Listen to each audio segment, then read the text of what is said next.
2018 திமுக கூட்டணி தொடர்ந்து இருக்கீங்க. இதுவரைக்கும் ஜனவரி 30ஆம் தேதி மகாத்மா காந்தியுடைய நினைவு நாள் மத நல்லிணக்க உறுதிமொழி ஏற்பு நாளாக அனுசரிக்கப்பட்டதாக நினைவில்லை.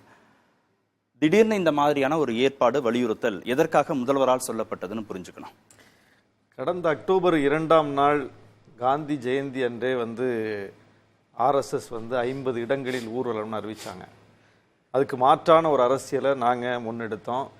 மிகப்பெரிய அளவுக்கு எங்களுக்கும் பேரணிக்கு அனுமதி கொடுங்க, நாங்கள் மத நல்லிணக்க பேரணியை முன்னெடுப்போம்னு சொன்னோம்.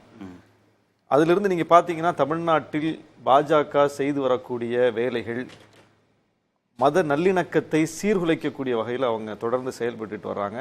எனவே காந்தி குறிவைக்கப்பட்டதும் அவர் மத நல்லிணக்கவாதி என்பதற்காகத்தான், காந்தி கொல்லப்பட்டதும் அவர் மத நல்லிணக்கவாதி என்பதற்காகத்தான், காந்தி கொலைப்பழியை முஸ்லீம்கள்கிட்ட போட்டு அந்த கொலையின் பொருட்டு இந்த நாட்டில் மத நல்லிணக்கத்தை சீர்குலைக்கணும் என்பதற்காகத்தான் அவ்வளோ வேலை நடந்துச்சு. அப்போ காந்தி என்பவரே ஒரு நடமாடும் மத நல்லிணக்க சின்னமாக இருந்தார். இந்து முஸ்லீம் ஒற்றுமைக்காக தன்னுடைய வாழ்க்கையை அர்ப்பணித்தார். அதற்காகவே அவர் கொல்லப்பட்டார். ஏன்னா கொன்றவருக்கும் கொல்லப்பட்டவருக்கும் இடையில கருத்தியல் ரீதியாக எந்த முரண்பாடும் கிடையாது. அவர் மத வழிபாட்டு ரீதியாக எந்த முரண்பாடும் கிடையாது. அவரும் சனாதனி தான், இவரும் சனாதனி தான். அவரும் இந்து தான், இவரும் இந்து தான். அவரும் ஹேராம் சொன்னவர் தான், இவரும் ஹேராம் சொன்னவர் தான். எந்த புள்ளியில் கோட்சேவிடமிருந்து காந்தி வேறுபட்டார், கோட்சேவினுடைய சித்தாந்தத்திலிருந்து காந்தியின் சித்தாந்தம் எந்த புள்ளியில் வேறுபட்டுச்சுன்னா, இவங்க மேலாதிக்க சக்திகள் இந்துத்துவ சக்திகளின் கையில் இந்த நாடு இருக்கணும்னு நினைச்சாங்க. அவர் எல்லா மக்கள் கையில் நாடு இருக்கணும்னு நினைச்சார். எல்லா மக்களையும் அனுசரித்து கொண்டு போகணும்னு நினைச்சார். இந்து மத அடிப்படையில் ஒரு நாட்டை கட்டணும் இவங்க நினைச்சாங்க. இந்துக்களும் முஸ்லீம்களும் சேர்ந்து இந்த நாடு இருக்கணும்னு அவர் நினைச்சார். அப்போ அந்த இந்து முஸ்லீம் ஒற்றுமை மத நல்லிணக்கம் என்பதை வலியுறுத்தியதற்காக, அந்த பயணத்தை நடத்தியதற்காக குறிவைக்கப்பட்டவர், வீழ்த்தப்பட்டவர் காந்தியடிகள். அப்போ அவருடைய நாளில் இன்னைக்கு நம்ம இதை மீண்டும் பேசுபொருளாக்க வேண்டிய தேவை இருக்கு. ஒன்று, கவர்னருடைய கூற்றை பார்க்குறோம். இங்கே காந்தியை கொண்டாடுகிற யாரும் நேதாஜியை எதிரே முன்னிறுத்துறது கிடையாது, எதிரில் கொண்டு நிறுத்துறது கிடையாது.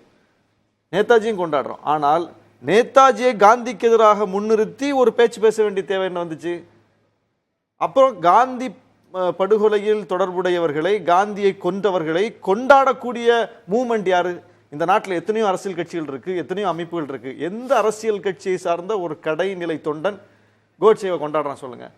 எந்த அரசியல் கட்சியிலையும் பார்க்க முடியாது. ஆனால் பிஜேபியில் பார்க்க முடியும், ஆனால் ஆர்எஸ்எஸ்ல பார்க்க முடியும், சங் பரிவார் மூவ்மெண்ட்ல இருக்கக்கூடியவர்களை பார்க்க முடியும். கோட்சேவை தூக்கி பிடிக்கக்கூடியவர்கள், கோட்சேவை தூக்கி பிடிக்கக்கூடிய ஒரே மூவ்மெண்ட், ஒரே பொலிட்டிக்கல் பார்ட்டி அவங்க தானே. இல்ல, தேர்தல் ஜனநாயகத்தின் மீது நம்பிக்கை வைத்திருக்கக்கூடிய கட்சி பாஜக.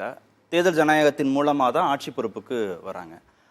அப்படி மக்களால் வாக்களித்து தேர்தல் ஜனநாயகத்தில் நம்பிக்கை இருக்கக்கூடிய ஒரு கட்சினால மத நல்லிணக்கத்திற்கு ஆபத்து அப்படின்றது முரண்பாடா இல்லையா? அவங்க கர்நாடகத்தில் தேர்தலை சந்திக்கும் போது எந்த ஒரு அரசியல் கட்சியும் ஒரு வாக்கு கூட முக்கியம்னு பார்க்கும். ஒரு ஓட்டு கூட நமக்கு முக்கியம், ஒரு ஓட்டில் கூட நம்ம தோல்வி தழுவக்கூடிய வாய்ப்பு இருக்கு. 5 ஓட்டு முக்கியம், 10 ஓட்டு முக்கியம், 100 ஓட்டு முக்கியம்னு ஒரு பொலிட்டிக்கல் பார்ட்டி ஓட்டு அப்படிதான் கணக்கு போடும். ஆனா ஒரு பெரிய விழுக்காடு இருக்கக்கூடிய ஓட்டு பேட்டனையே மாற்றக்கூடிய அளவுக்கு தீர்மானிக்கிற சக்தியா இருக்கக்கூடிய, ஒவ்வொரு தொகுதியிலையும் 10,000 15,000 50,000 இருக்கக்கூடிய முஸ்லீம் ஓட்டு எங்களுக்கு வேண்டாம் அப்படின்னு இந்தியாவில் பதிவு செய்யப்பட்ட அங்கீகரிக்கப்பட்ட அரசியல் கட்சி ஒன்று அப்படி சொல்லுச்சுன்னு சொல்லுங்க. யார் சொன்னா? பிஜேபி தானே சொல்லுச்சு. பிஜேபியில் ஏதோ ஒரு தொண்டர் சொல்லிட்டாரா? பிஜேபி வழிநடத்தக்கூடிய கர்நாடக மாநிலத்தினுடைய முக்கிய முகமான தலைவர் சொல்றார் முஸ்லீம் ஓட்டை தேவை கிடையாது அப்படின்னு. நீங்க இங்க கோயம்புத்தூர்ல ஒரு அசம்பாவிதம் நடக்குது, ஒரு கார் சிலிண்டர் வெடிக்குது. உடனே அண்ணாமலை என்ன சொன்னாரு? அந்த கிறிஸ்தவர்கள், இவங்க அந்த மிஷினரிகள், இவங்கெல்லாம் சேர்ந்து 60 பேர் இருக்காங்க உளவுத்துறையில, அவங்க கையில இந்த அதிகாரம் சிக்கி கிடக்குது, அதனால தான் இதெல்லாம் நடக்குதுன்னு ஒரு மதத்தோட முடிச்சு போட்டாரா? ஒரு பள்ளிக்கூடத்தில் ஒரு மாணவிக்கு ஒரு பிரச்சனைன்னு சொன்ன உடனே அதை ஒரு மதத்தோட முடிச்சு போட்டாரா? தமிழ்நாடு முழுவதும் பார்க்கிறோம். நீங்க ஒரு குறிப்பிட்ட மத மக்கள், நீங்க மதுரையில, இப்போ கர்நாடகத்தில் அவங்க ஹிஜாபுக்கு எதிராக போராட்டம் பண்ணாங்க, முற்றுகை பண்ணாங்க பார்க்கிறோம். மதுரையில ஒரு வாக்குச்சாவடியில ஒரு ஓட்டு போட வர்றாங்க ஒரு அம்மா ஹிஜாபோட, அங்க ஒரு பிஜேபிக்காரர் போய் பிரச்சனை பண்றாரு. நடந்துச்சா இல்லையா இதெல்லாம்? அப்போ ஒரு மக்கள், சிறுபான்மை மக்கள் அவர்களுடைய மத வழக்கப்படி அவருடைய அடையாளங்களோடு வரக்கூடாது, எங்கேயும் இருக்கக்கூடாதுன்னு சொல்லி இந்துக்களுக்கும் அவர்களுக்கும் இடையில ஒரு பிளவை ஏற்படுத்துகிற அரசியலை தொடர்ந்து பிஜேபி முன்வைக்குதுல்ல. அப்ப இந்த இடத்துல திரும்ப திரும்ப நாம எல்லாரும் ஒண்ணுதான் அப்படின்னு சொல்ல வேண்டிய அந்த செய்திக்கான தேவை வருது. அதை முன்னிறுத்தக்கூடிய அடையாளமா காந்தி இன்னைக்கு நமக்கு தேவைப்படுற